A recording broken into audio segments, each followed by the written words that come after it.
नहीं गिरा सकता। क्यों? गुरुदेव शरणागति मंत्र जैसे मैंने नहीं लिया किसी से भी, और राम नाम का जप करूंगा तो इससे कुछ फर्क पड़ेगा? जब आपको हम कह रहे सिया राम राम जप करो तो इसे मंत्र नहीं मान रहे क्या? फिर और कौन सा मंत्र चाहिए? काने में फुकवाने से होता है क्या? और क्या हम दे रहे हैं? कह क्या रहे हैं? मंत्र मूलम गुरु वाक्यम। विश्वास हो तो बात बन गई, हो गया गुरु मंत्र ना। बोले जा बेटा राम राम जप, पकड़ पकड़ यही बात, चल आगे भगवत मार्ग में। अब अगर चाहते हो कि भाई या चला ले आवे और कंठी बजाओ घंटा बजाओ तो आप बजवा लो। बात होती बात मानने क्यों ना मानो तो चाहे 14 जगह कान फुकवा लो, कुछ थोड़ी होता है। बात मान ली बस हो गया, हो गया। बात मानने से होता है। जैसे आपने कहा तो हमने कह दिया आपको सिया राम जपो, राम राम जप करो। अब आपसे कोई पूछे गुरुमंत्र हो गया? हाँ हो गया।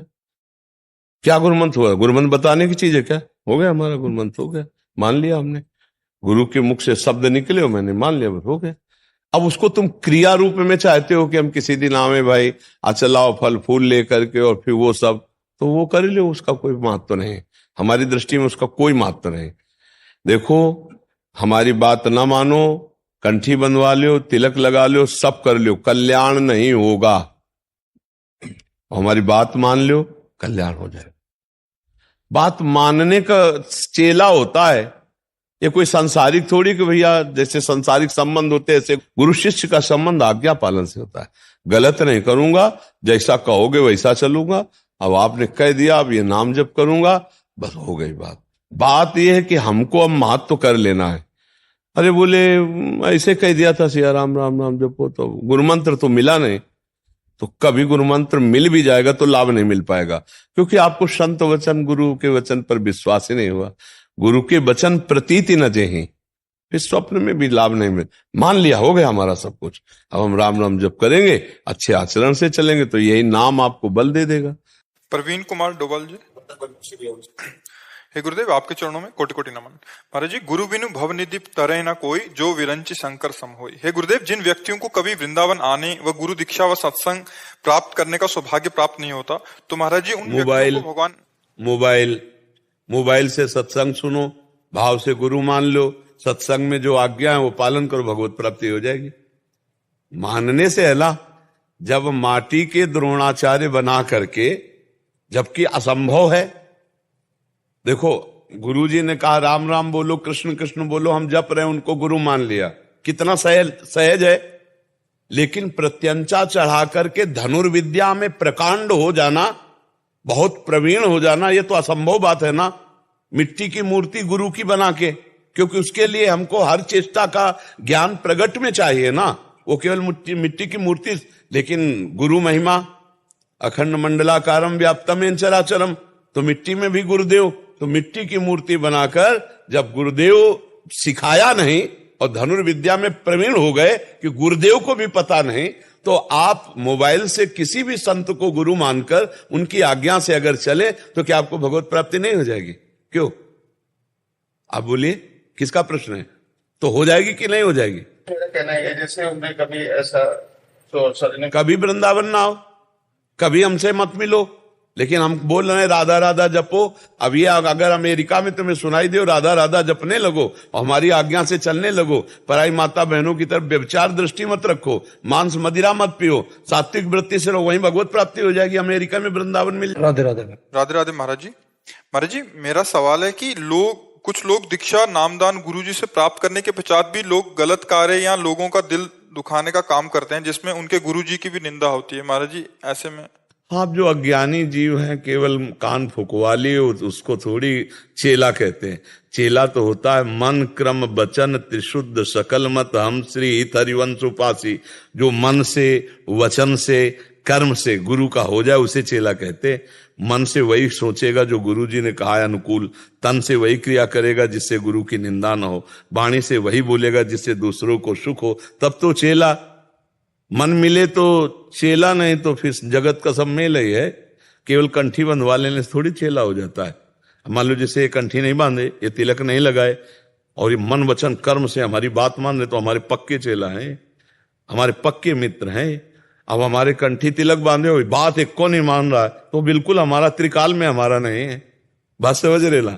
तो जो गुरु के महत्व को नहीं समझते, भगवान के मार्ग को नहीं जानते और बस ऐसे ही प्रवाह में आके कंठी तिलक बंधवा लिए, वही ऐसे मनमानी करते हैं, फिर उनको लाभ नहीं मिलता है। और गुरुजनों का अपमान ऊपर से होता है कि यार कैसे तुम्हारे गुरु हैं जो तुम ऐसे आचरण कर रहे हो। संसार फिर गुरुजनों को अपशब्द बोलता है, तो उनके द्वारा जो किया हुआ ये आचरण है महत अपराध बन जाता है कि गुरुजनों का भी अपमान होता है और कंठी तिलक का भी अपमान होता है। तो हम वैसे हम प्रार्थना करते हैं सत्संग में कई बार कि सहसा गुरु मत बनाओ, सहसा गुरु मंत्र मत लो, जब तुम्हें ये समझ में आ जाए कि मुझे गुरु की बात पर चलना है तब गुरु बनाओ, नहीं तो सत्संग सुनो, जितना मन आवे उतना धारण करो। ऐसे कौन तुम्हें परेशान कर रहा है भाई? कल्याण तो हम आपको पक्का कह रहे हैं, राधा राधा जपोगे, रामकृष्ण हरि जपोगे, कल्याण पक्का हो जाएगा, पक्का हो जाएगा। अच्छा, गुरु बनाना होता है या गुरु स्वीकार करना होता है? बनाने में बिगड़ने वाली बात है। स्वीकृति में जैसे आपने हमारी बात सुनी और मन से स्वीकार कर लिया कि आप हमारे गुरुदेव, हमें आपकी आज्ञा के अनुसार, हो गया। कहने की भी जरूरत नहीं प्रकट में कि हम आपको गुरु मानते हैं, नहीं, वो अपने आप प्रियता हो जाएगी। आप देखना, आपके मन के अनुसार जो भावना की जिन संत के प्रति करोगे उनकी दृष्टि आपके प्रति वही होगी जो आप भावना की हो। मैं आपका बच्चा हूं, मैं आपका शिष्य हूं, तो उनका प्यार आपको मिलेगा। और आप कंठी तिलक बंधवाए, मनमानी आचरण करें तो जलन और पैदा होगी, सामने देखकर जलन पैदा होगी। जब धर्म से नहीं चलोगे तो तुम्हारे देखने से हमें संतोष नहीं होगा, जलन पैदा होगी, तो अनर्थ हो जाता है। जब हम पहले पाप कर्म करते हैं और गुरु बना लेते हैं तो उनकी कृपा से पाप से मुक्ति होने का चांस हो जाता है। लेकिन गुरु बना के जब पाप करते हैं तो रजिस्टर्ड हो जाते हैं, फिर उनको भोगना ही पड़ता है, बहुत कठोर दंड मिलता है फिर ऐसे लोगों को। जान राधा वल्लभ श्री हरिवंश महाराज जी, आपके चरणों में कोटि कोटि प्रणाम। महाराज जी, मेरा प्रश्न यह है कि जीवन में गुरु जी का योग कैसे होता है? क्या ये पहले से निश्चित है गुरु योग? ये कोई ब्याह की तरह, लड़का बच्चा की तरह, सांसारिक संबंध की तरह संबंध नहीं है। आपको सत्संग मिला, प्रथम भगति तन कर संगा, सबसे पहली कृपा होती जब सत्संग मिला तो अध्यात्म की जिज्ञासा हुई, अध्यात्म की पूर्ति के लिए गुरु की खोज होती है। क्योंकि हमारे जितने कर्म हुए वो दो प्रकार के होते, शुभ और अशुभ। शुभ कर्म का फल सुख है सांसारिक, अशुभ कर्म का फल दुख है, ना कि गुरु की प्राप्ति। गुरु की प्राप्ति तो होती है भगवान की कृपा से, और वो कृपा तभी उदय होती है जब हम साधु संग करते हैं, साधु सेवा करते हैं, तो हमारे हृदय में जिज्ञासा होती कि मुझे भगवान कैसे प्राप्त हो।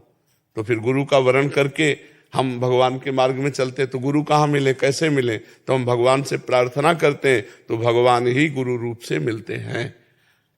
बंदो गुरुपद कंज कृपा सिंधु नर रूप हरि, नर रूप हरि महामोहतम पुंज जासु बचन रवि कर्णिकर। गुरुदेव भगवान है, भगवान गुरुदेव हैं। जब कृपा करते हैं तो या के मिल जाते हैं या अपनी तरफ घसीट लेते हैं।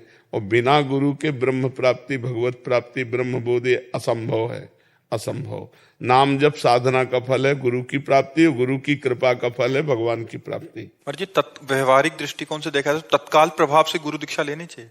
नहीं, किसी से तत्काल प्रभावित होकर गुरु दीक्षा नहीं लेनी चाहिए। लंबे समय तक आता जाता रहे, उनके आचरण देखता रहे, उनकी बातचीत सुनता रहे, उनका प्रभाव देखता रहे। अपने ऊपर क्या प्रभाव पड़ रहा है, दूसरे कह रहे हैं कि ऐसा है वैसा है, हमें नहीं, हम अपने नेत्रों से देखें, क्योंकि हमारी पर्सनल श्रद्धा का विषय है। जब तक हमारी श्रद्धा, तभी कहते हैं ना, पानी पियो छान के, गुरु करो जान के। जब हमारी पूरी श्रद्धा हो गई कि हमारे परब्रह्म परमात्मा भगवान है, बस गुरु मान। और जब हमने मान लिया तो दुनिया कुछ कहे, अब हम अपनी मान्यता को नहीं टालने वाले। ऐसे चला जाता है परमार्थ। यानी कि प्रवचन सुना, भीड़ देखी, गुरु मंत्र ले लिया, 4 दिन के बाद फिर हमारा भाव बिगड़ गया, तो फिर किसी काम के नहीं रह गए। कम से कम संसार में गलतियां हुई तो गुरु की शरण में आकर निकलने का रास्ता तो मिल गया। और जब गुरु से गलतियां बन गई तो अब कहाँ जाए? जहां आगे के दाझे गए भजी पानी में आग लगे तो क्या कीजिए? आग से भगा हुआ पानी में गया, और जब पानी में आग लग गई तो फिर क्या होगा? संसार से भागा हुआ गुरु की शरण में गया और गुरु से ही धोखा हो गया, गुरु में दोष दर्शन हो गया, तो आप भाग के कहाँ जाए? आगे के दाझे गए भजी पानी में आग लगे तो क्या कीजिए? इसलिए गुरु बहुत सूझ समझ करके बनाना चाहिए। हमारी सूझ, हमारी समझ जब बिल्कुल फाइनल में आ जाए कि हाँ ठीक है तो गुरु बना लेना। किसी के कहने से गुरु नहीं बनाना चाहिए और तत्कालिक प्रभाव से गुरु नहीं बनाना चाहिए। या बहुत अच्छा प्रवचन कर लेते हैं, बड़ी भीड़ लगती है, ऐसा वैसा नहीं। ये कोई भीड़ के लिए हम थोड़ी वर्ण कर रहे हैं गुरु का। हमारे हृदय में क्या प्रभाव पड़ रहा है? इनके उपदेश से हमारे दोष कम हो रहे हैं, इनके संग से हमें भगवान प्यारे लगने लगे, इनके दर्शन से हमें ऐसा लगता है कि हमारे भगवान है, तब हमको गुरु मंत्र। बहुत सारे जने आते हैं ना कि ऐसे ले ली थी गुरु दीक्षा, सासू माँ ने कहा ले लिया, और मम्मी पापा ने कहा। नहीं नहीं नहीं, बिल्कुल वो मम्मी पापा का विषय यह है कि तुम्हारी श्रद्धा है, हमारी श्रद्धा होगी तब हम लेंगे। इसमें मम्मी पापा का विषय नहीं चलता है, इसमें अपनी श्रद्धा का विषय चलता है। राधे राधे महाराज जी। गुरुदेव, हम इस लायक तो नहीं कि आपके सम्मुख खड़े भी हो सकते हैं, लेकिन कारण ही दीनों पर दया करने वाले श्री जी ने पता नहीं कृपा की और आपके दर्शन हुए। प्रभु, एक बार आपने कहा था कि जो यहाँ आपके साधक सेवा में हैं उनको आप खेल खेल में ही निकुंज ले जाएंगे, परंतु हम जैसे गृहस्थी लोग जिनमें कोई भी गुण नहीं है, मन से आपका और श्री जी के आश्रित हैं, तो क्या ये सौभाग्य के पात्र हम भी बनेंगे? हाँ, मन से अगर आश्रय है और नाम जब कर रहे हो तो आप हमारे ही हो, इसमें कोई अंतर नहीं। आप दीक्षा लिए हो या ना लिए हो, दीक्षा से इससे कोई संबंध नहीं, इसमें भाव से संबंध है। यदि आप हमारी शास्त्र आज्ञा का पालन करते हो और नाम जप करते हो तो आपकी भी वही सदगति होगी जो इनकी होगी। पास और दूर ये व्यवहारिक वचन है। अगर आप 1000 किलोमीटर दूर से हमारा चिंतन कर रहे हैं तो हमारे पास ही हैं, और बिल्कुल समीप बैठा हुआ संसार का चिंतन कर रहा है तो हमसे दूर है, वो पास नहीं माना जाएगा। बहुत हजारों कोस दूर बैठा हुआ तन्मय है, वो पास माना जाएगा। पास बैठा हुआ विमुख है, वो पास नहीं माना जाएगा। तो नाम जप करो और आज्ञा का